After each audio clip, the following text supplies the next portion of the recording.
భావతీవ్రత పుస్తక పఠనం, డబ్బులు సంపాదించాక ఖర్చు పెట్టనంటే ఎలా కుదరదో, వద్దనుకున్న ఏదోలా ఖర్చు అయిపోతాయి. అలాగా కొంత జ్ఞానం వచ్చాక, కొంత చదివాక, కొంత చెయ్యగలిగే సత్తా ఉన్నాక నేను ఊరికనే కూర్చుంటాను, నేను ఏమి చెయ్యనంటే జీవితం అలా ఉండనివ్వదు. అలాంటి నన్ను ఏదో సాటర్డే సండే షూటింగ్ ప్రాక్టీస్కి వెళ్ళి మెడ్రాస్ రైఫిల్ క్లబ్లో, మార్నింగ్ లయోలా కాలేజీలో జాగింగ్ చేసుకొని, ఇంటికి వచ్చి పుస్తకాలు చదువుకొని, మా వదినకి ఏదైనా అవసరమైతే పనులు చేసి పెట్టి, ఇలాంటి నేను సగటు మనిషి, మధ్యతరగతి మనిషి, అంతకుమించి వేరే పట్ల. పనగల్ పార్క్ వెళ్ళి కూరగాయలు తీసుకురావడం, వంకాయ ఎంత, తక్కాలి ఎంత, అంటే మన ఉల్లిపాయలు వంకాయలు ఎంత అని ఇట్లాంటివి తీసుకొచ్చేవాడిని. నెల్లూరులో పెద్ద బజారు వచ్చి, మన పెద్ద బజారు చిన్న బజార్కి వెళ్ళి ఇంటికి కావాల్సిన సామాన్లు తీసుకొచ్చేవాడిని.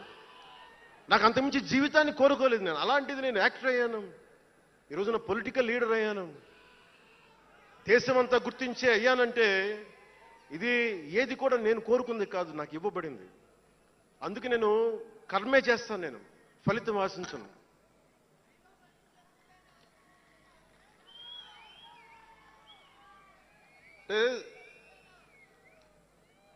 అంటే ఎలా ఉంటుందంటే, అది ఇవన్నీ ఎందుకు చెప్తున్నానంటే, సగటు మనిషి చాలా భయాల మధ్య, చాలా బాధ్యతల మధ్య జీవితాన్ని కొనసాగించాలి. ఒక మాట అంటే ఎక్కువ, ఒక మాట అంటే తక్కువ, చాలా సన్నని గీతల మధ్య బతకాలి. ఒకలాగా చెప్పాలంటే అరిటాకు లాంటి జీవితం. అరిటాకు ఉంది కదా అని జీవితం వడ్డించిన విస్తరు అవ్వదు. చిన్నపాటి ముళ్ళు తగిలినా మొత్తానికి చిరుగుపోతుంది. అలాంటి కోట్లాది సగటు మనుషుల ప్రభావితం చేసే సినిమా కానీ, కోట్లాది మందిని ప్రభావితం చేసే రాజకీయాలు కానీ నాకు చాలా బాధ్యతనిచ్చాయి. సినిమాలో ఎంత చెప్తే మంచిది, ఎంత చెప్తే మంచిది కాదు అని ఆలోచించి చేసేవాడిని. ఒక దేశభక్తి పాట పెడితే మంచిదా, ఒక క్లబ్ డాన్స్ పెడితే మంచిదా, ఈ రెండు ఆలోచించి దేశభక్తికి వెళ్ళాను నేను. అందుకే ఏం మెరా జేహానే పెట్టాను తప్ప ఓ మై డార్లింగ్ అని పెట్టలా. అంటే అంటే ఎందుకు నేను ఆలోచిస్తానంటే, మనిషి మనెవరం శాశ్వతం కాదు. మాట అది మంచి అయినా చెడైనా, అందుకే ఆలోచించే మాట్లాడతాను ఎప్పుడు. ఈ అన్న మాట ఒక తరం 2-3 తరాలు ఉండిపోతే పర్యవసానం ఏంటి, ఎనీ పబ్లిక్ పాలసీ, ఇవన్నీ ఆలోచించి నేను జనసేన కోసం ప్రతిపాదించిన 7 సిద్ధాంతాలు చాలా మదించి, శోధించి, తర్కించి మీ ముందు పెట్టింది. సంవత్సరం కాదు, 2 సంవత్సరాలు కాదు, నేను టీనేజర్గా ఉన్నప్పటి నుంచి నాకు నెల్లూరు డైకస్ రోడ్లో డాక్టర్ కరీముల్లా గారు నాకు ఆస్తమాకు వచ్చినప్పుడల్లా నాకు డెర్ఫ్లిన్ ఇంజెక్షన్ ఇచ్చేవాళ్ళు. ఆయన కోసం వెయిట్ చేస్తూ ఉంటే ఒక బోర్డు నన్ను ఆకర్షించేది, prevention is better than cure అని. దాన్ని ఎప్పుడు గుర్తుండిపోయింది నాకు. అంటే వ్యాధి నివారణ కంటే, వ్యాధి చికిత్స కంటే కూడా వ్యాధి నివారణ మేలని. అందరూ చాలా మంది అనుకుంటారు కదా, ఎందుకు నాకు చెగువెరా ఇష్టం అంటే అది కమ్యూనిజమో మావోయిజమో కాదు. ఒకడు డాక్టర్ అయ్యండి, శారీరకం రుగ్మతలు వస్తే బాగు చేసే డాక్టరు సమాజానికి పట్టే రుగ్మతలను ఎవడు బాగు చేస్తాడు అని చెప్పి డాక్టర్ వృత్తి వదిలి విప్లవకారుడు అయ్యాడు చూసారా, ఆ భావన నాకు ఇష్టం చెగువెరాలో. అంతేగాని అతను మావోయిస్టో కమ్యూనిస్టో అని కాదు, గెరిల్లా అని కాదు. ఆ మానవీయ కోణం నాకు నచ్చి దాన్ని ఇష్టపడ్డాను చెగువెరాను. ఆ సిద్ధాంతాలని అంటే ఇవన్నీ ఎందుకు చెప్తున్నాను మీకంటే, చాలా ఆలోచించి చేశాను. అంటే అంత వయసు నుంచి ఆ సిద్ధాంతాలని చాలా బలంగా విశ్వసించేవాడిని, ఆచరించేవాడిని కనుక, వాటి కోసం నిలబడేవాడిని కనుక, నిలబడినందుకు ఆ సిద్ధాంతాలు నన్ను దశాబ్దం రాజకీయ పోరాటం చేయగలిగే సత్తానిచ్చినాయి. ఈ రోజున 100% స్ట్రైకింగ్ రేట్తో జైకేతనాన్ని ఎగరేస్తున్నాం ఈ రోజునంటే జనసేన 7 మూల సిద్ధాంతాలే కారణం. అంటే మీకు మొన్న మన జనసేన ఆవిర్భావ దినోత్సవం అని అనగానే పవన్ కళ్యాణ్ నేను ఎంత పేరుందో నాకే తెలీదు. ఇంగ్లీష్ పేపర్లో కూడా రాస్తారని నా పేరు అనుకుంటాను అప్పుడప్పుడు. ఏదో నేషనల్ పేపర్లో ఢిల్లీ నుంచి ఎవరో తెలుగు జర్నలిస్ట్ పంపించలా, హిందీ జర్నలిస్ట్ పంపించారు నాకు. Pawan Kalyan changes his ideology left, right and centre అని. అంటే వీడి అవసరాలకి ఎలా పడితే అలా మార్చేస్తాడని నాకు అనిపించింది. అలా ఎలా పడితే అలా మార్చేసేవాడు 11 సంవత్సరాలు పార్టీని నడపగలడా?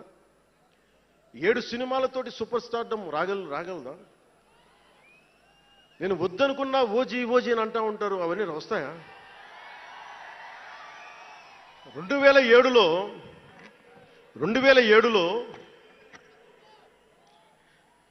నేను కామన్ మ్యాన్ ప్రొటెక్షన్ ఫోర్స్ పెట్టినప్పుడు చాలామంది నాకు ఇష్టమైన నాయకులు, ప్రభావితం చేసిన నాయకులు, ఒకరితో ఒకరికి సంబంధం లేదు. ఒకళ్ళు నారాయణ గురు అయితే ఇంకొకళ్ళు షెగువేరా, ఒకళ్ళు జయప్రకాష్ నారాయణ అయితే ఇంకొకళ్ళు లోకమాన్య బాలగంగాధర్ తిలక్, ఒకళ్ళు మదర్ తెరీసా అయితే ఇంకో వైపున భగత్ సింగ్. ఆ రోజు నన్ను అందరూ అన్నారు, నీకేంటి ఇంత పిచ్చి ఏంటి, నీకు కన్ఫ్యూజ్డ్ ఐడియాలజీ నీది అంటే నేను రోజు చెప్పలేకపోయాను అందరికీ. పవన్ కళ్యాణ్ ఐడియాలజీ ఏంటంటే ఇంత భిన్నమైన వ్యక్తుల్లో ఏకత్వం చూడగలగడం పవన్ కళ్యాణ్ ఐడియాలజీ. ఆ ఏకత్వాన్ని చూడగలిగాం కాబట్టి ఆ 7 సిద్ధాంతాలు వచ్చినాయి.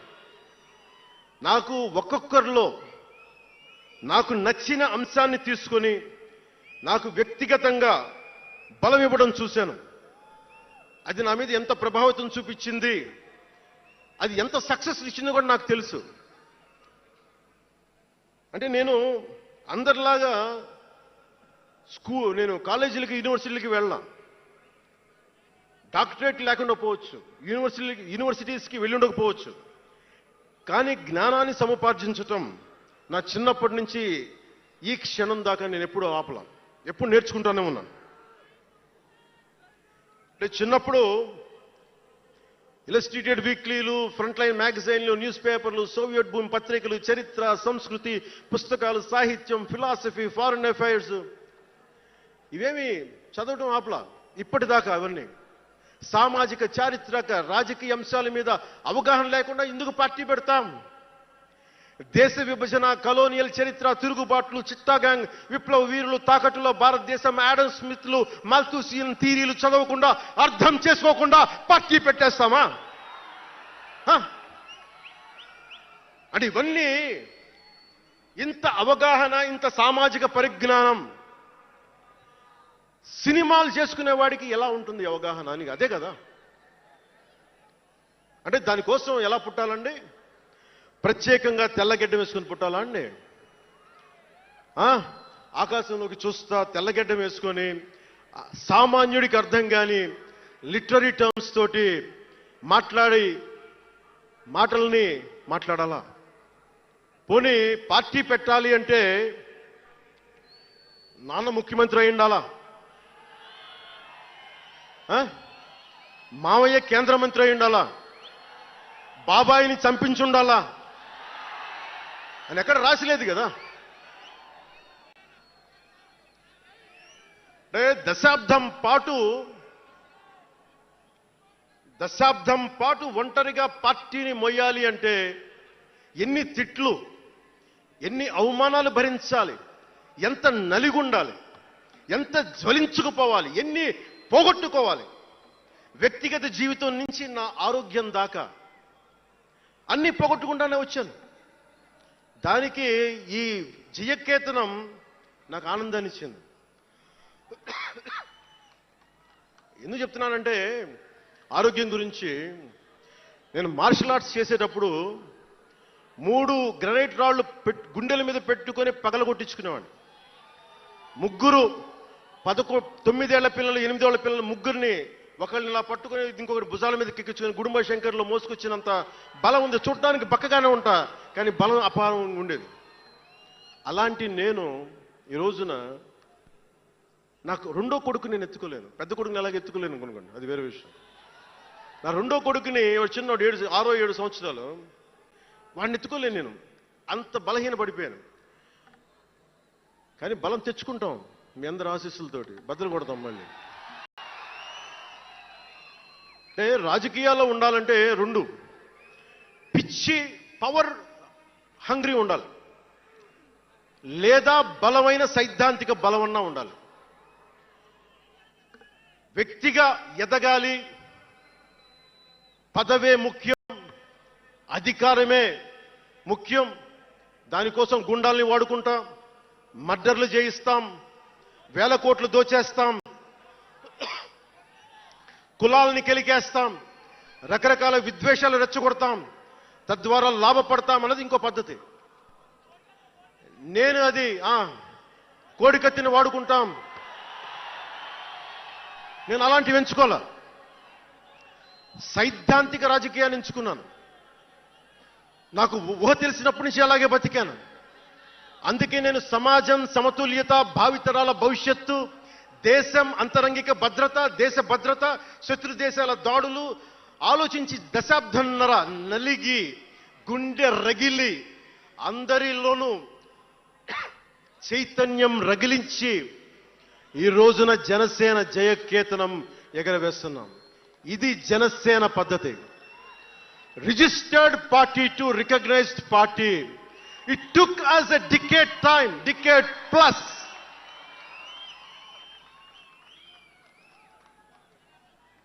అంటే నువ్వు ఎలా మార్చేసుకుంటావంటారు, నువ్వు అలా పడితే ఎలా మార్చేసుకుంటావని మాట్లాడతారు.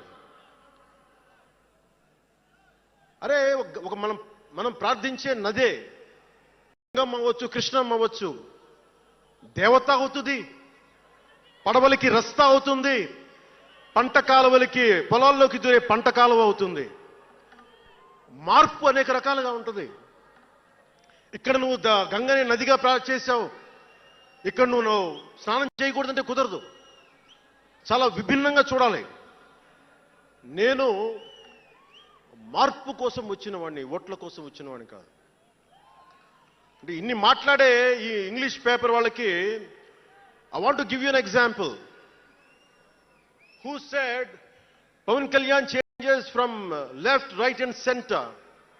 Let me tell you this. One example from one of your journalist brotherhood, from your journalist brethren, Sri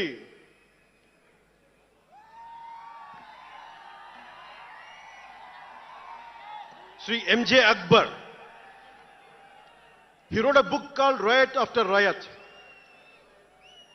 ఆ పుస్తకంలో ఎంటైరిటీ అంతా how BJP is wrong, how BJP is communal అని all the stories he picked up is all about anti BJP. But in 2014 same mister M J Akbar has become MP for BJP. బీజేపీని తిట్టిన వ్యక్తే కాంగ్రెస్ లో ఉండి బీజేపీకి వెళ్ళి మారగలిగినప్పుడు తప్పులేదు. కానీ నేను ఇన్ని రకాలుగా మాట్లాడి తప్పు అయిపోయింది అది. అంటే ఇది let me tell you, I blended the best of everybody. I have tested it on myself personally and applied to the party. That's why we got 100% striking rate.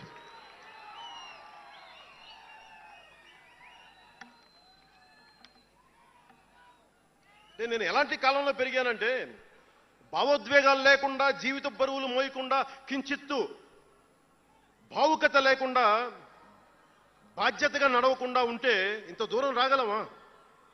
జీవితంలో నిన్న కాగితాలు ఎలా జరిగిపోతాయి? అంత ఫ్లూక్ అండి అంటే 21 సీట్లతో 100% వచ్చేస్తామా? 151 సీట్లు ఉన్న ఆ పార్టీని 11 సీట్లకి రానివ్వగలమా? ఎంత పోరాటం చేశాం మనం, ఎంత నలిగాం. వైజాగ్లో మన ఎమ్మెల్యేలు ఎంతమందిని జైల్లో పెట్టారు, ఎంత భయభ్రాంతులను చేశారు. బయటికి వస్తే ఆ రోజున అందరూ అడిగారు, మీరు వెంటనే ప్రధానమంత్రి గారికి చెప్పండి, ఫోన్ చేయండి, మీకు తెలుసు కదా అంటే నేను ఒకటే అన్నా, ప్రజల్ని కాపాడటానికి వచ్చాను నేను, నన్ను కాపాడమని ఎవరిని నేను అడగదు, ప్రధానమంత్రి గారైనా సరే. ఇది నా నేల, నా పోరాటం ఇది. నా మీద చెయ్యి వెయ్యమని చెప్పండి, చెప్తాను నేనేంటో అని చెప్పాను. అంటే నేను ఎవరో వస్తారని నేను ఎప్పుడు చేయను. నేను ఎంత నిలబడగలను అదే నా మెజర్ అంతే. నేను ఎలాంటి జీవితం నుంచి వచ్చానంటే, నాకు చుట్టుపక్కల పేరెంట్స్ కమ్యూనిస్టులు, పిల్లలేమో క్యాపిటలిస్టులు. అలాంటి లెఫ్ట్ భావాలతో ఉన్న నాయకుల్ని, వారి పిల్లల్ని నేను నెల్లూరులో చూసేవాడిని. అంటే మార్పు అనేది అవసరం. నాన్న కమ్యూనిస్ట్ కదా అని కొడుకు క్యాపిటలిస్ట్ అవ్వకూడదనే రూల్ లేదు. ఇలాగే ఉండాలని ఏం లేదు. అంటే సహజం, అంటే మార్పు చాలా సహజం. ఎదగడానికైనా దిగజారడానికైనా సరే వారి ప్రవర్తనని, వారి ఆలోచన విధానాన్ని బట్టి ఉంటుంది.